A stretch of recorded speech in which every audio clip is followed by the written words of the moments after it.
And the book is written as an oral history, and Alan, the Alan character, me, has gone around the world interviewing everybody associated with the zombie beetles to get the true story. A man with no feelings one way or another towards the undead, Rolling Stones drummer Charlie Watts became Mick Jagger's unwilling recruit to lead this eternal war against the Fab Four.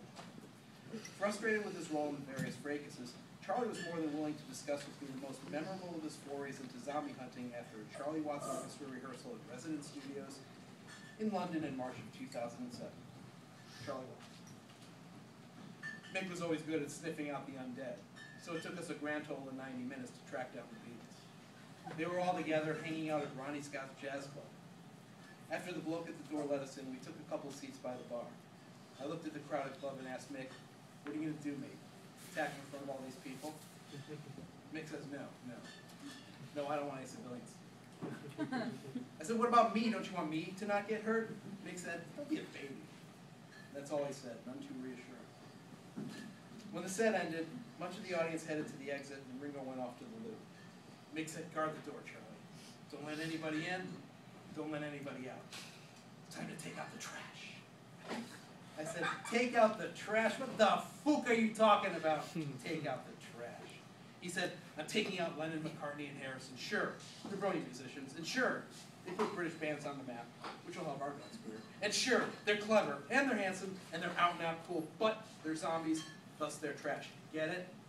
I said, "Yeah, Mick, I get it. You sound like a fucking Ponce, but I get it." He hated when I called him Ponce, but I hated when he brought me into shite like this, so fair's fair. I said, "What's this about me guarding the exit? How do you expect me to stop people from going in and out of the busiest jazz club in all of fucking Europe? I'm as skinny as a stick." Mick says, "Dunno, mate, you're a smart man. Keep distracted. Sign autographs or something." I said, "Seriously, mate, this is the last time." He said, "Of course it is, because it ends here."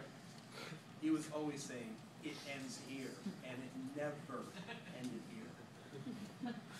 So I guarded the door, or I pretended to. See, Mick was so wrapped up in starting the clash that I could have dropped my trousers and waved my flunker all about, and he wouldn't have noticed if I was guarding the door or taking a leap. He quietly started doing his hip wiggling and lip pursing, which he claimed was a top weapon against zombies.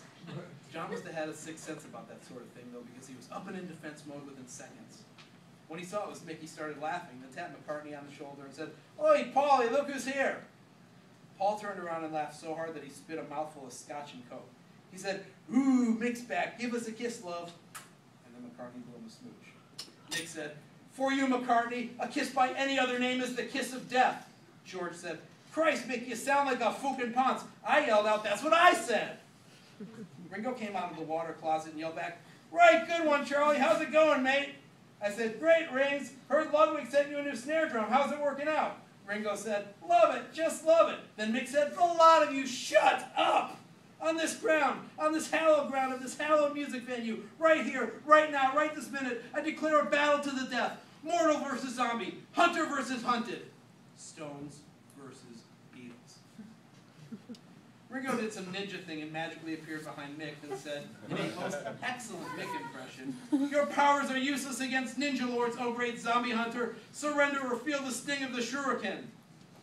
John, Paul, and George started giggling again, and Paul said, "You tell him, Rings, give him heck." George wadded up his napkin and threw it at Mick. It bopped off and hit him on the head. I couldn't help but laugh. Mick said to me, "Quit being a cunt, Charlie. If you're going to act like that, why don't you just piss off?" I told him, "Cheers, mate," and I pissed off.